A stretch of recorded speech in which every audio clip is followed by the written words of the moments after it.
like if y'all ain't keeping the same pressure with Caleb Williams, we've identified it's not Justin Fields, bro.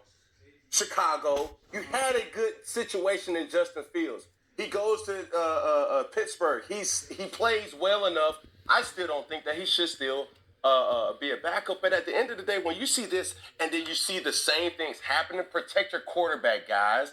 Like, what are we doing here? But nobody's holding upper management in contempt or for the decisions that they're making. They're setting franchises back. You can give them all the receivers as we've seen. You can give them all the firepower that you could possibly give a person.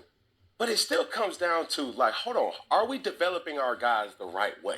Right. Everything that happened to Justin Fields happened under Matt Eberflus. Yeah. He made all of those decisions. And so because you finish the season and find a way for the defense to play better, you win 7 games, you say we're going to run it back with him, who everybody knows at this point is a lame duck coach.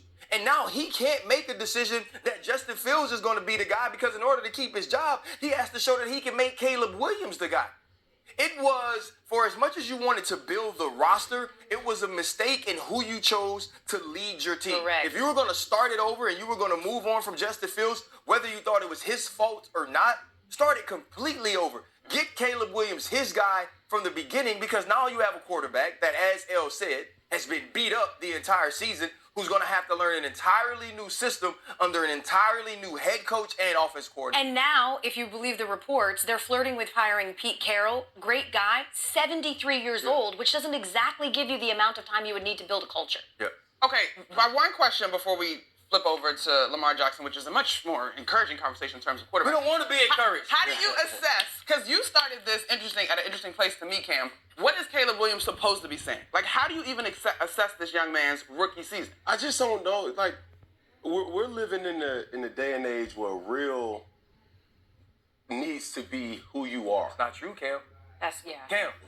What's he supposed to do? I'm going to say this.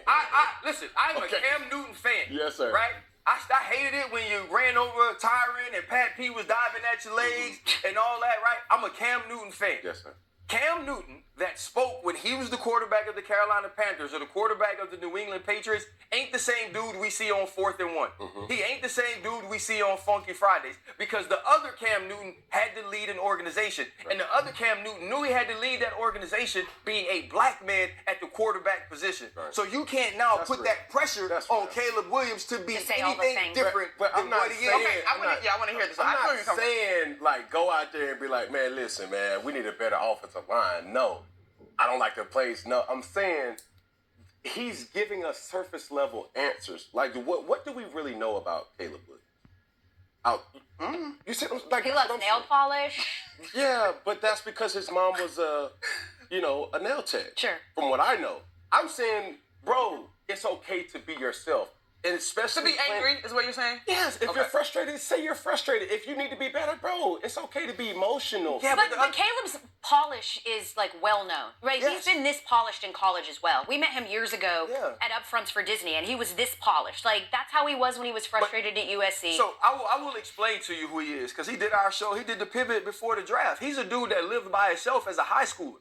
Mm-hmm. So he could be closer to Gonzaga. He had an apartment, right? So this is a young man with all that freedom. I can't imagine being the starting quarterback, being a 5-star, and living by myself in high school and not having an incident that's caught on the phone that doesn't allow me to be a quarterback right now.